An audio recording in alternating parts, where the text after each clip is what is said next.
welcome Earthlings to Level Your Playing Field. And my name is Ginger Ferrer. I'm a community advocate, and I've been doing this for over a decade and a half almost. And I received a call just as I was leaving my apartment today. And for those of you locally who know this lady's name, Carol Williams, she's in intensive care at the Elliott Hospital. She began hemorrhaging last night around midnight, and finally the hospital came and took her, and she's receiving transfusions, and they're trying to find out what is causing these hemorrhages. And she just spoke to me yesterday from home that she had been very, very sick, but she didn't go into detail. So I'm asking anyone that knows Carol Williams and knows her reputation and knows her long-term work in this community and state, that they say a prayer for her well-being. For those of you who have belittled this lady because of her championing of wheelchair accessibility, maybe this is good news for you, but it isn't for the rest of us. This is an exceptionally special human being. Despite her disabilities, the decades that she has dedicated to serving her community and state and country. And by the way, I wonder if those critics of Carol Williams have ever been honored by a president of the United States of America. During the Clinton administration, she was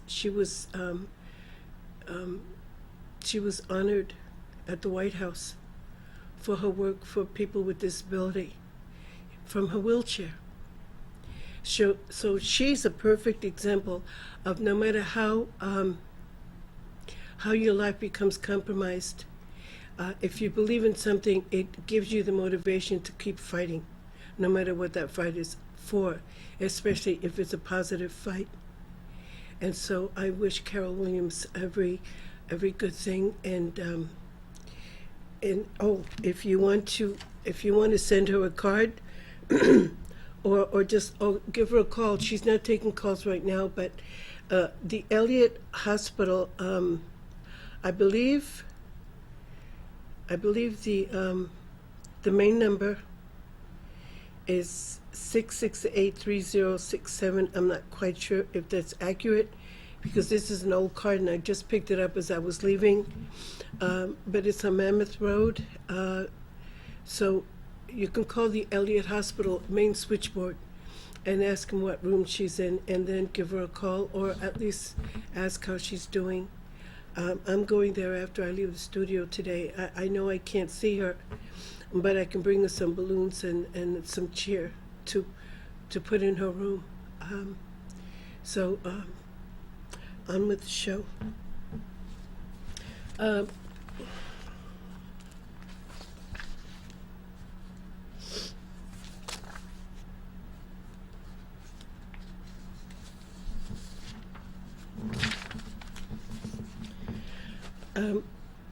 I watched Cynthia McFadden's interview of President Clinton, not Hillary, but Bill Clinton, and she kept throwing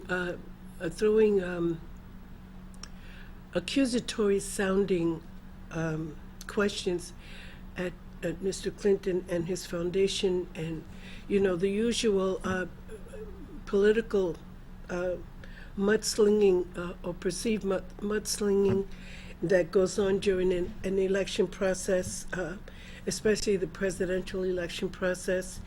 And she just kept hammering at him. And while she might have freedom of speech and the right to ask the questions, it would appear that she didn't like his answers, or they weren't effective enough to suit her wanting to hear something different. And I watched the additional video clips that were part of that 18-minute interview. And it shows the students in foreign countries that his foundation has helped over the years. Bright, beautiful, clean, well-spoken, graduating students, 94% graduation, and another high 90% going off to college. And these are people of color, among other human tribes that the foundation has helped. And it constantly occurs to me every time I see this kind of news coverage about the education factor, that since Columbus first set foot on this continent, that suppressing any kind of education for a certain segment of their world community was the rule and not the exception. They needed slave labor. They could not risk these people that they needed to educate themselves, because they would have to be very, very stupid mentally to not realize that God gave every human being the ability to learn from being educated. And the more you suppress somebody's right to an education, the more enslaved they became, and in some cases, they capitulated to that way of life because there was no way to fight it. So centuries later and generations later, these fights have been mainstream since the march of Martin Luther King's march. And all of the oppressive, murderous mindsets that really believe from the way that they act and have reacted to other people that are not their accepted color, that they have a right to suppress and oppress the rights of anybody other than their accepted perception of an acceptable human being. And that is the mindset that continues to permeate every local community anywhere in the United States and its territories.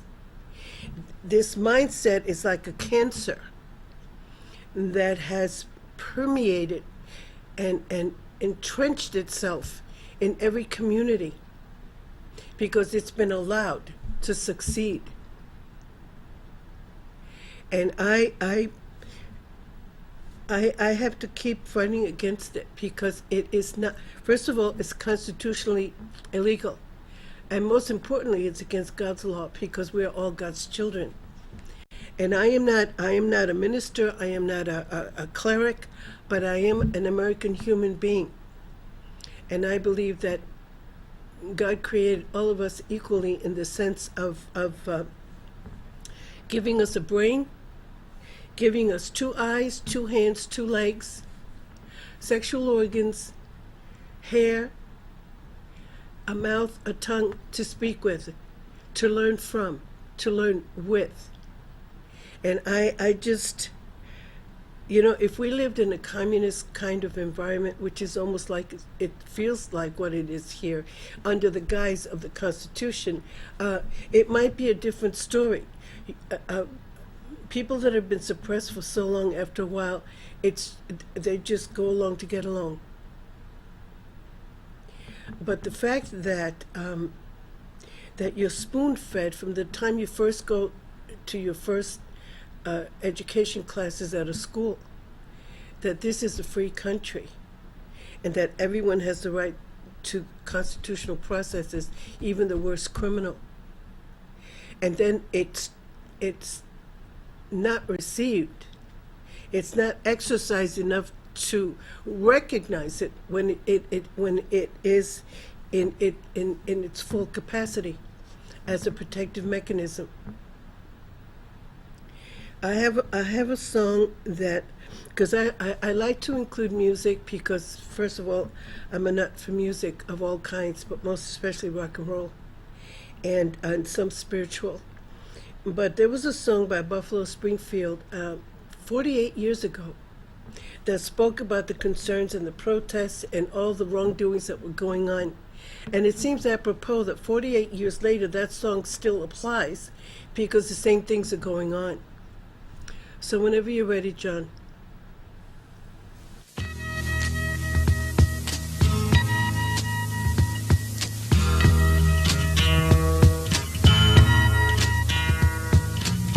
There's something happening here, but what it is ain't exactly clear.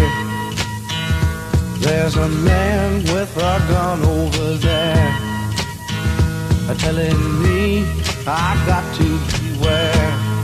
I think it's time we stop, children. What's that sound? Everybody look what's going down.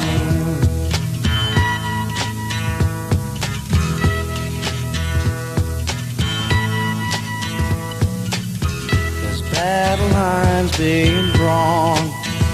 Nobody's right if everybody's wrong. Young people speaking their minds are getting so much resistance from behind. Time we stop. Hey, what's that sound? Everybody look what's going down.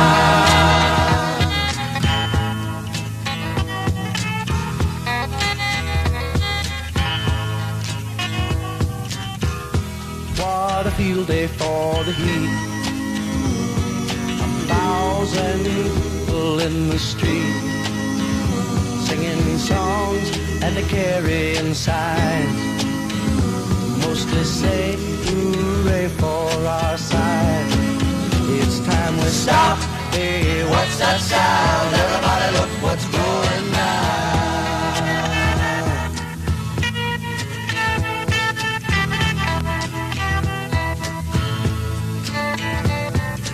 Paranoia strikes deep into your life, it will creep. It starts when you're always afraid. Step out of line, the man come and take you away. We better stop. Hey, what's that sound? Everybody look what's going down. Stop. Hey, what's that sound? Everybody look what's going down. We better stop. What's that sound? Everybody look what's going. We better stop. What's that sound?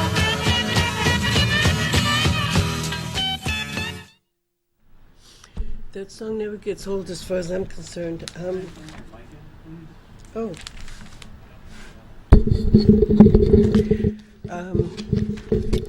That song never gets old to me. It's as prevalent today as it was when it first came out.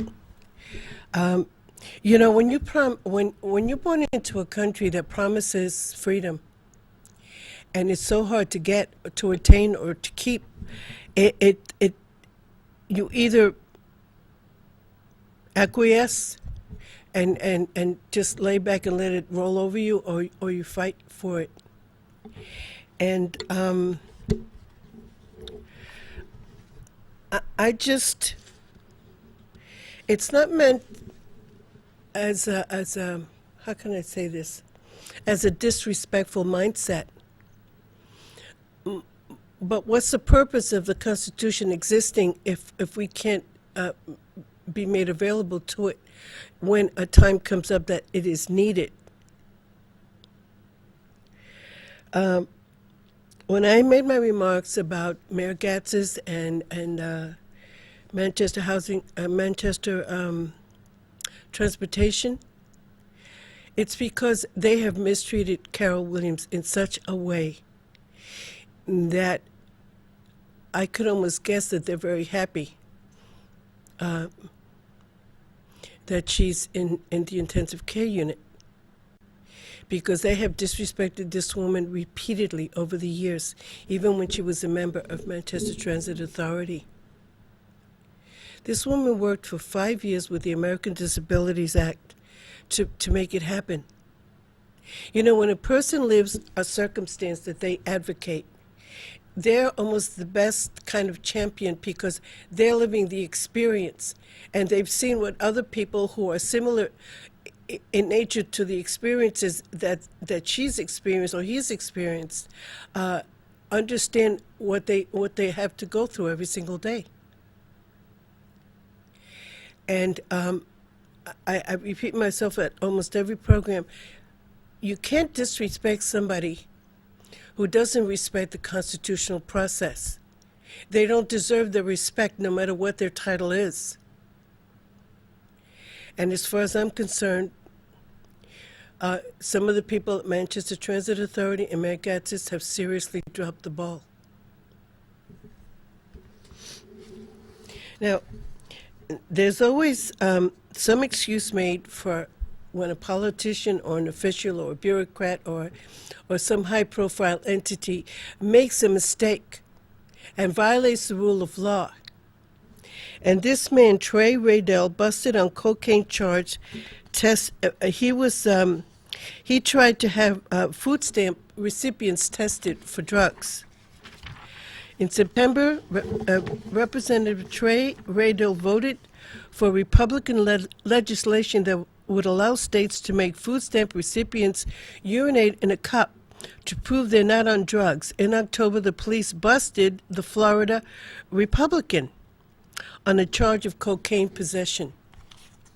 It's really interesting. It came on the heels of Republicans voting on everyone who had access to food stamps to get drug tested. It's like what? The House over the summer approved an amendment by Representative Richard Hudson that would let states drug test people on food stamps. The amendment passed by voice vote, meaning members' individual yeas and nays were not recorded. Raydell later voted in favor of a broader food stamps bill. This is a clear and obvious problem in our communities, as nearly 30 states have introduced legislation to drug test for welfare programs. We have a moral obligation to equip the states with the tools they need to discourage the use of illegal drugs. Most of the state legislation was authored by Republicans. Oftentimes, state Democrats responded by suggesting lawmakers should be subject to tests as well. If the government's going to make sure recipients of taxpayer-funded benefits are clean, the argument went, then why not make sure the recipients of taxpayer salaries are clean too? Quid pro quo. In June, Representative Jim McGovern, Democrat of Massachusetts, made that very suggestion when he questioned why recipients of crop insurance and other government benefits weren't also targeted for drug tests like people on food stamps. Now, mind you, I'm wondering if that includes the children of the people that receive food stamps. Why don't we drug test all the members of Congress here, force everyone to urinate in a cup, or see whether or not anybody else is on drugs? Maybe that will explain why some of these amendments are coming up, or why some of the votes are turning out the way they are. The fate of food stamp drug testing provisions is in the hands of the House Senate Conference Committee, hashing out differences between food stamp and farm legislation that passed the two chambers. It's got a chance. Last year, Congress passed a law to let states drug test some unemployment insurance recipients. Raydell apologized Tuesday for his cocaine bust and said he seeked treatment. I struggled with the disease of alcoholism, and this led to an extremely irresponsible choice, he said. So we're supposed to boo-hoo and feel sorry for this guy, an educated man that knows the law. And if he had a condition of alcoholism, then everybody else had to know it as well. And nobody made him either resign or take a leave of absence to get himself treated, to get back on track. He went from that to cocaine. So please explain to me what the difference is between a well-dressed politician, bureaucrat, or business person who breaks the law and he gets to walk away. He's not in jail.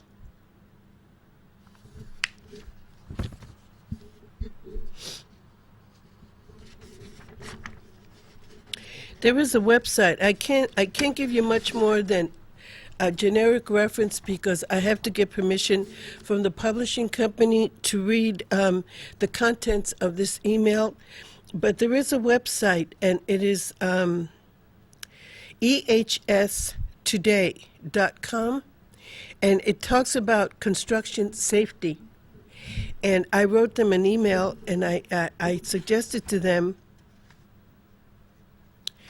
that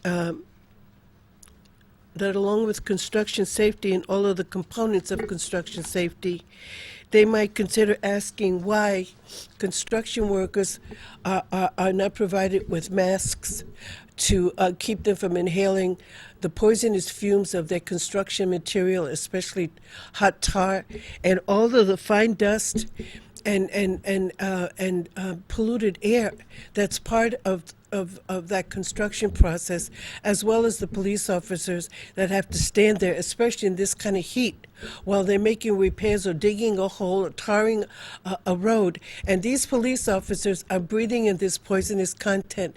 And the reason I speak to it at almost every program in the last couple of weeks is because as an asthmatic who became asthmatic on the job and was fraudulently denied, I would not wish that kind of circumstance on any of these employees or police officers who down the line might become so adversely affected that they can no longer work because of an acute bronchial asthma condition that occurred on the job.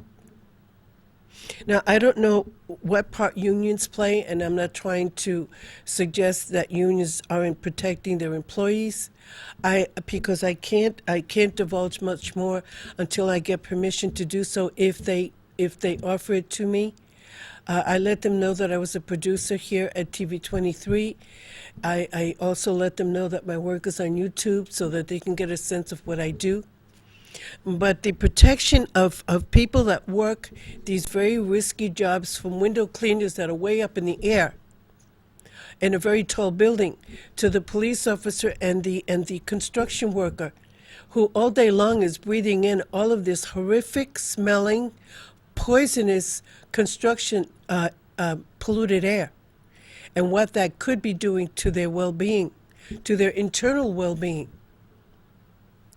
Not to mention firefighters who have to rescue people in slum landlordism conditions that put their lives at risk.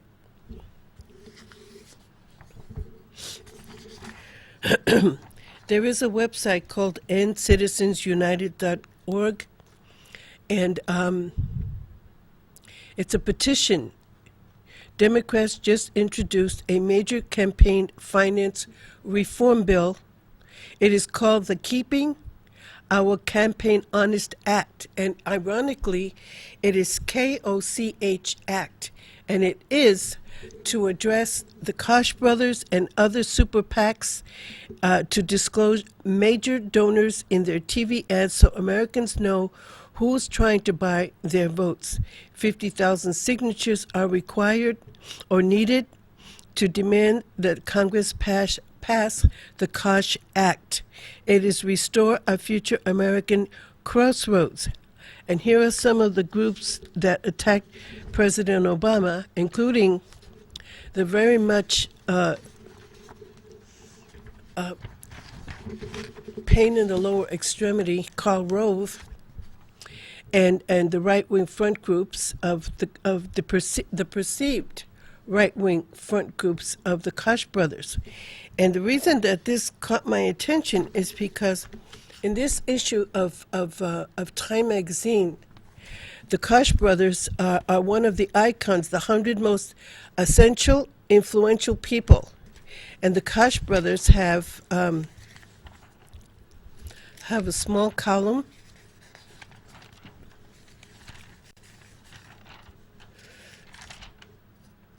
under the icon of titans of industry. Charles Koch and David Koch are well known for their business successes, their generous philanthropic efforts and for their focus on innovation in management. Some also know them for their activism in the political realm. All of these are important contributions to society. What is underappreciated is their passion for freedom and their commitment to ideas. Now, that just rocked me because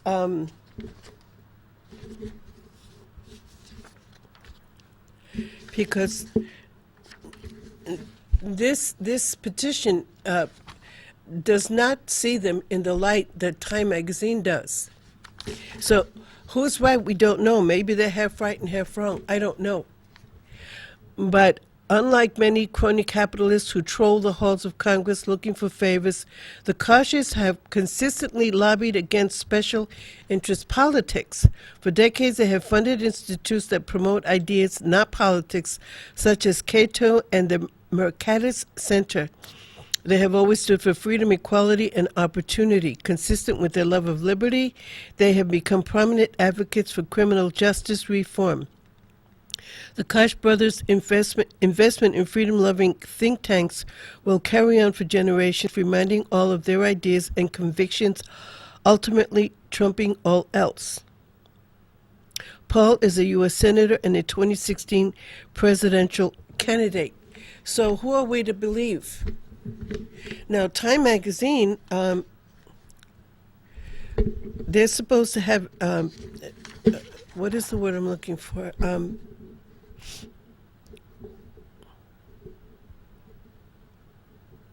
There's a phrase. They may have a right to their opinion, but that doesn't mean that they're not influenced somehow by such as the Koch brothers and others in the political and business world of our world, the United States, and overseas. And Karl Rove, who never seems to have anything good to say about anybody.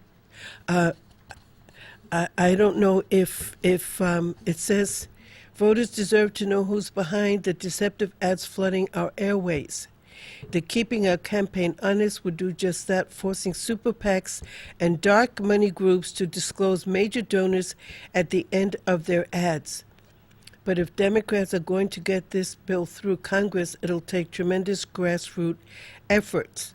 So one has to decide whether this advocacy group has it right or partially right, or if Time magazine is giving a glowing personal reference of their perception of the Koch brothers, which they're entitled to, but which may not be totally accurate.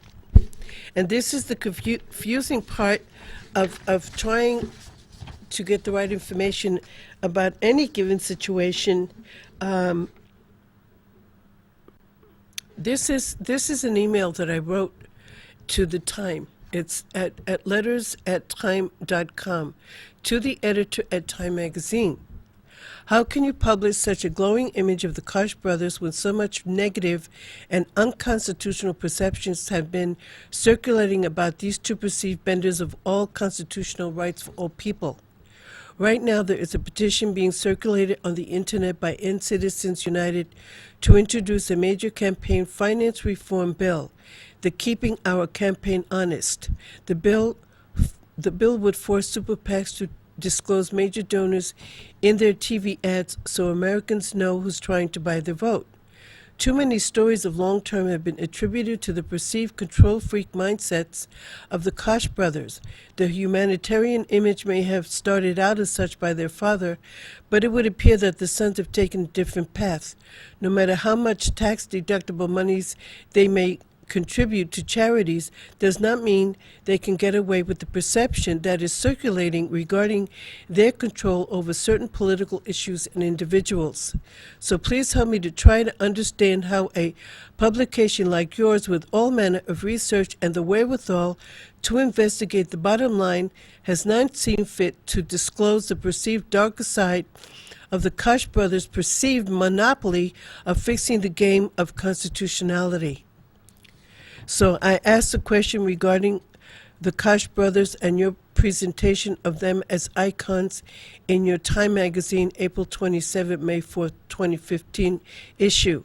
Are the Koch brothers as you represent them, or are they both philanthropists and unconstitutionalists at the same time?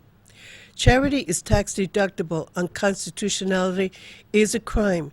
In politics, it would appear that awards, much like the Academy Awards, should be awarded to our political citizens. Some of the politicians of this country are consummate actors and actresses, and they play their parts very well. They perform to deceive, and they get away with it, leaving the trusting American citizen ever hopeful of true justice, democracy, and constitutionalities in all of its forms, city, state, and federal, but left waiting. And then I signed my name. Now, I've written to numerous magazines over the years. I have articles on ezinearticles.com that go back at least 5, 6, 7 years. And not one has ever responded to find out why an American city in an American city in an American country is so troubled by these glaring unconstitutional practices that appear to be an absolute normal way of life in the city of Manchester and blessed at the capital level of Concord, New Hampshire.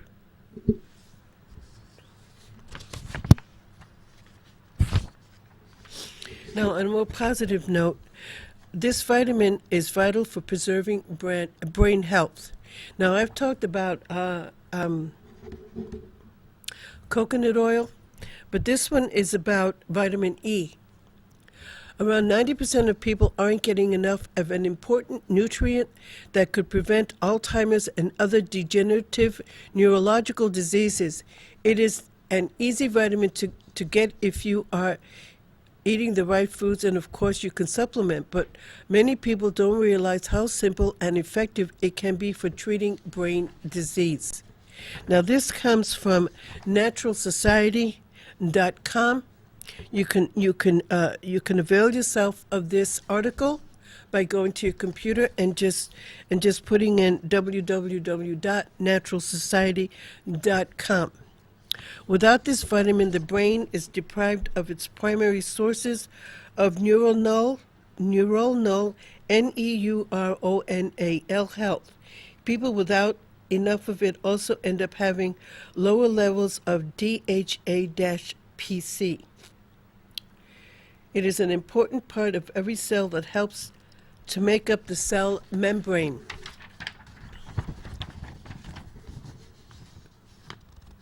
So what's this all-important vitamin that you should be taking every day to make sure you don't end up among the millions in the United States and around the world suffering from neurodegenerative disease?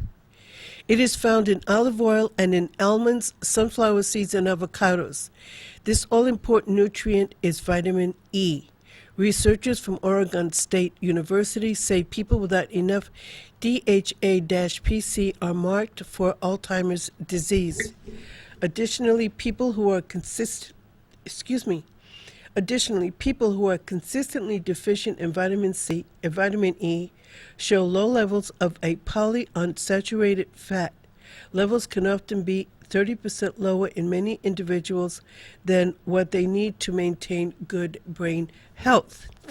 Another trial published in JAMA, J-A-M-A, found that Alzheimer's patients who took large doses of vitamin E supplements saw a slowdown in the progression of Alzheimer's. 6 months longer of their, and they were independent of their disease 6 months longer. They were also able to function independently for longer than those who didn't take this supplement. Though the trial wasn't without shortcomings and does raise many questions, it could lay the groundwork for a natural treatment option for the crushing condition. Finally, vitamin E helps to ensure that compounds called lyso, PLS, essential for carrying DHA to the brain, are made in plentiful supply. Just remember to use a natural vitamin E supplement and not a synthetic version. A version that has been shown to be dangerous Anything that's not natural is dangerous for human consumption. That's why I'm such an advocate of aspartame or phenylalanine that was released on the world public by Donald Rumsfeld during the first day of the Reagan administration. Now, whether President Reagan either realized or knew or didn't know exactly what was going on, it happened during his administration, the very, very first day, early morning hours of the Reagan administration, not even 24 hours after he was sworn in as president. And Donald Rumsfeld has never been held accountable for unleashing this murderous, poisonous content on the world people. Many companies have jumped on the bandwagon, and now you have a lot of sodas and a lot of foods that are declining, or at least they allege to decline. And that phenylalanine, in all of its names, is no longer part of their food or drink in that they offer the public. Pepsi alleges to be using natural sugar, but I don't see it in their diet drinks. But I haven't seen it because I don't sit around watching commercials. I'm usually in Massachusetts during the day. But it's taken more than 3 decades to try to reverse, because the people that have died you can't bring back, and the many millions and millions and billions of dollars that have been spent for medical care and medical supplements and medical treatments because of the poisonous effects of any kind of phenylalanine or aspartame or equal or sweet and low, any of those artificial, chemically generated artificial sugar substitutes that have crippled many people across this planet. People who thought that they were doing something good for themselves. And our government allowed it to happen. So how do we get past all of these violations? And who do we trust, and how can we trust? We not blindly, for sure. And you know, the woman that made the remark about Hillary Clinton, she's the former CEO of Hewlett Packard. I had an article, and of course, in my haste to get here, I left it home. She was voted the worst CEO that Hewlett Packard ever had. She was forced to resign. So how does a woman with that kind of history think that she has the right to criticize Hillary Clinton? Because she suggested that Hillary Clinton was a professional or a lifelong politician. What does that mean? What does that mean? Lifelong politician.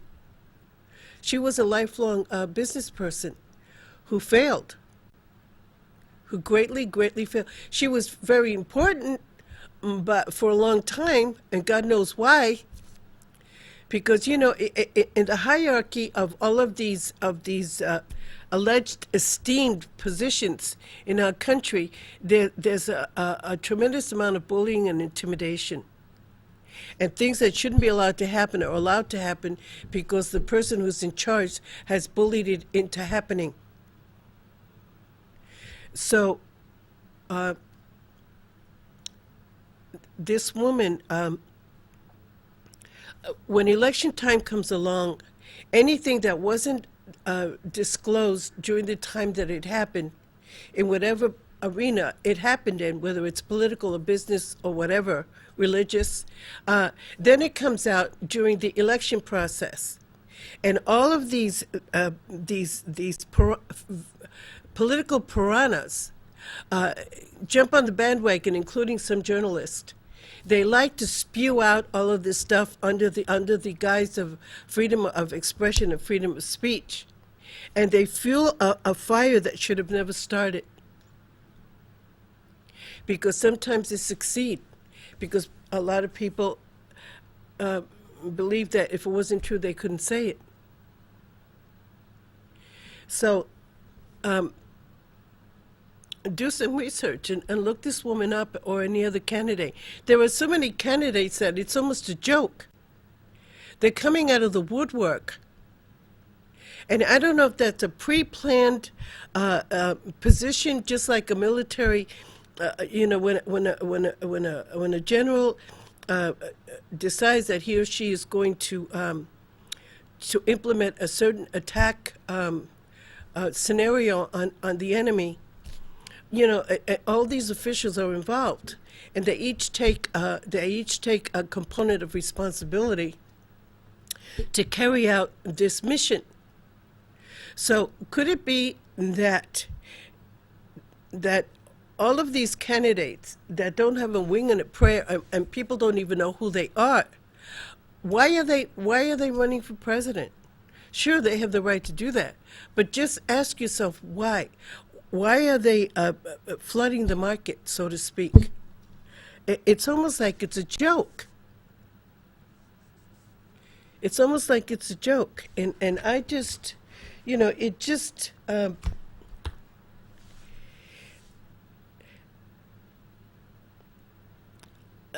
If I had to trust anybody, because there are no perfect politicians, and the only reason that some of them are still politicians is because whatever they've done hasn't been discovered or uncovered yet. Just like this Trey Radel. He's been an alcoholic for years, and then he switched to cocaine, but that's okay because he's a politician. And will he be made to pay? Will he be made to pay? What violations? Did he do his job well as an alcoholic and as a cocaine user? I asked this question a couple of weeks ago. What is the mental health, or if a person is on medication, what, if anything, it could be affecting their ability to process their responsibilities in a lucid manner? This isn't meant to denigrate anybody or everybody. It's just a general remark about the potential for not addressing the potential of accidental wrongdoing or deliberate wrongdoing. I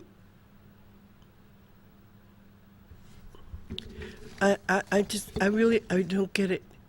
And the fact that a lot of people that should know this information, like the vitamin E information, a lot of these people don't have televisions, don't have computers, are newcomers to this country, don't know how to protect themselves against future medical adverse conditions as they age, or because of an accident or an incident that cripples them somehow.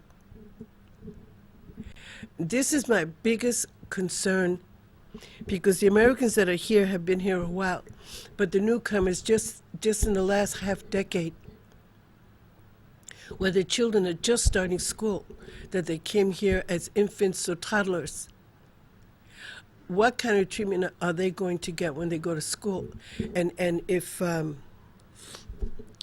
Common Core has its way, those kids won't even realize what's happening to them, because they have no experience with the American way of life, the expectation of the American way of life, which is constitutional. But just to be out of wherever they came from, the oppressiveness of their prior life, they're babes in the woods, they're innocents. And no matter how much you can tell a parent of an immigrant child, they too have no American experience. And if they're told something, they might believe it's true because, they have no way of proving otherwise. Just like in all of this housing concern that I speak about almost every single program. These nonprofit organizations that receive federal funding to bring immigrants and refugees to this city and put them in the worst slum housing conditions you could imagine. I don't understand how the federal government can supplement a nonprofit organization that does not commit to code compliance at the state, city, and federal level. I cannot understand how the federal government or a federal agency does not investigate at the local level the level of housing code violations that violate the constitutional rights of its tenants, whether they're able or disabled children, American or refugee or immigrant. It is a constitutional violation. There's been so much backdoor and secret meeting perceptions by the average citizen, including myself, as to why this has existed as long as it has in this community. When I fell into this black hole of disability, Ray Wazorek was the mayor, and I didn't know then what I got to know 25 years into the future. Every single mayor that was made aware of what was going on, and the housing code department did nothing.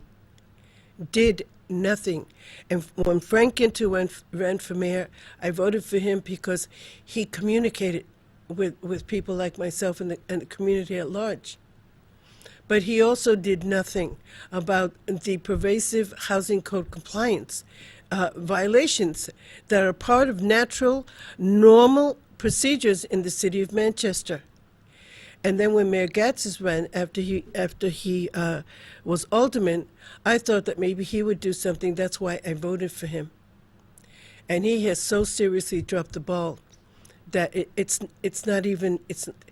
beyond describing. It really is beyond describing, because the same hell that existed 25 years ago when I first became a recipient of housing is the same hell that still exists today. On a different note, I was at the auto fair waiting for a new remote control devices for the Ford Focus that I drive, and they had these magazines, and this one is an old one from March 2014, and it's called Living Buddhism, and it struck my attention because on the cover was a picture of Joan of Arc, who was a Catholic entity in her time frame. And so I thought it was really interesting because I've always believed that each country in its part of the world, in ancient times or even before and since, each had their own spiritual version of their spiritual leader, because of the language that they spoke, because of the very foods that they ate, about everything about them that was spiritual in nature. And they chose to profile Joan of Arc, and it says, these are words spoken by Joan of Arc. Who shall withhold me? We shall dare withstand the spirit that drives me on? When once shot forth, the arrow must fly forward to the goal. Where danger is, there must Joanna be. Spoken by Joan of Arc. 1412, the year Joan of Arc was born into a family of farmers in northeastern France. At 17, her age, when based on the conviction that she was acting on divine guidance, led the French army to victory in the siege of Orleans on May 8, 1429, turning the tide in the country's 100 Years' War with England over the supremacy of France. 19 age, when she was burned as a heretic by the English and their French collaborators following a trial. Age 25 years after Joan of Arc's death, when an inquisitorial court authorized by the Pope declared her both innocent and a martyr, she is now considered a national heroine of France. bright as the sun, shining with a magnetism as bright as the morning sun, Joan of Arc draws many people towards victory. The strength of one young girl's determination to keep on fighting intrepidly saves a multitude from peril. And this was spoken by President Ikeda of Living Buddhism. So it doesn't matter what religion you practice as long as it's positive and it's not used as a weapon instead of as the tool that it's supposed to be. And they revered Joan of Arc. And this was a 17-year-old girl. And because so many religions have discounted the fact that human beings can spiritually be approached by spiritual beings, that somehow, they're not entitled to be spoken to by spiritual beings, that somehow that's a threat to their control over their religious community. And it's one of the reasons why I not only that, but the contradictions that they've exercised over the millennia, that the do as I say, not as I do, the multitudinous violations of children, sexually speaking, both boys and girls, and women being shackled by loveless marriages or forced to remain married when they allege that divorce is out of the question. So it contradicts everything that is about love and God, in the sense that why would God force a man or a woman to remain in a marriage that is abusive, loveless, or any other kind of negative connotation? That isn't love at all. That is an imprisonment of a person's personal rights, even their spiritual rights. And when women are stoned in other countries because of a perceived sexual indiscretion, but the men aren't, how come men are never stoned for having had an intimacy with a woman? So you see, the contradictions are just as prevalent as they were when they were first enacted or forced into a community. And it's a human issue that affects just about every known human tribe on the planet. You want control over somebody, you abuse their rights. You give them no sense of freedom. And that is what is happening in this community. I don't live anyplace else. It's happening there, but I don't live there. I live here. And I live it every single day, and I've met people who live it every single day. And I see the people who hold the titles that have so seriously dropped the ball, that they should be in jail. They really should be in jail. Now,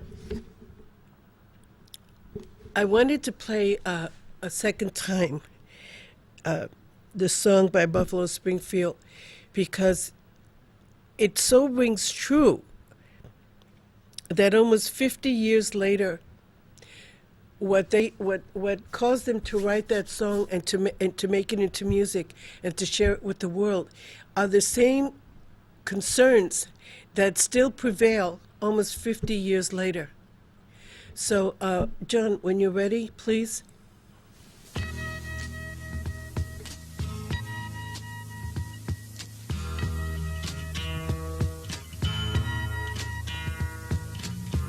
Something happening here, but what it is ain't exactly clear. There's a man with a gun over there, telling me I've got to beware. I think it's time we stop, children. What's that sound? Everybody look what's going down.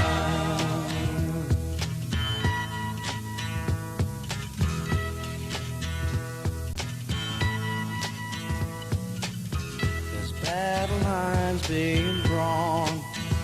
Nobody's right if everybody's wrong. Young people speaking their minds are getting so much resistance from behind. Everybody stop. Hey, what's that sound? Everybody look what's going down.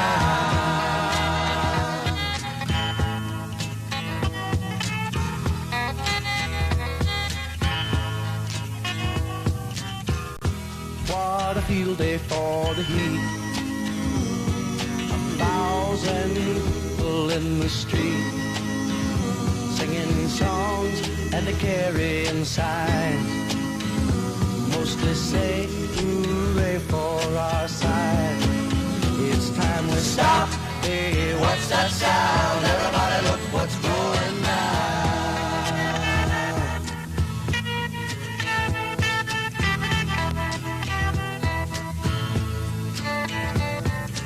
Paranoia strikes deep into your life, it will creep. It starts when you're always afraid.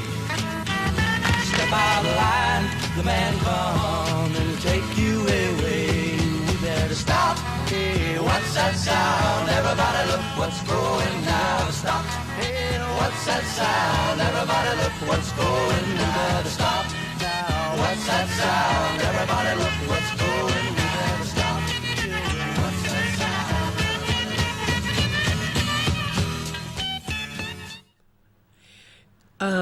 I have, how much time do I have, John? About 3 minutes. Okay. I just want to remind you about Carol Williams, please. I'm going there from here. I'm going to the Dollar Tree and get some balloons and a card for her, and then I'm going to go and leave them there and see if I can find out any update on her condition. So please, if you think of it, say a prayer for her well-being. She's a very special, special lady. So please, please remember that freedom isn't free. Oh, and where Hillary Clinton is concerned, she's been in the trenches for a long time. And I think she knows the ins and outs of just about every aspect of the political arena. I would vote for her in the New York second. So consider her experiences as opposed to the below the belt attacks that seem to come out of everywhere and from some people that really don't even know what they're talking about. So long until next time.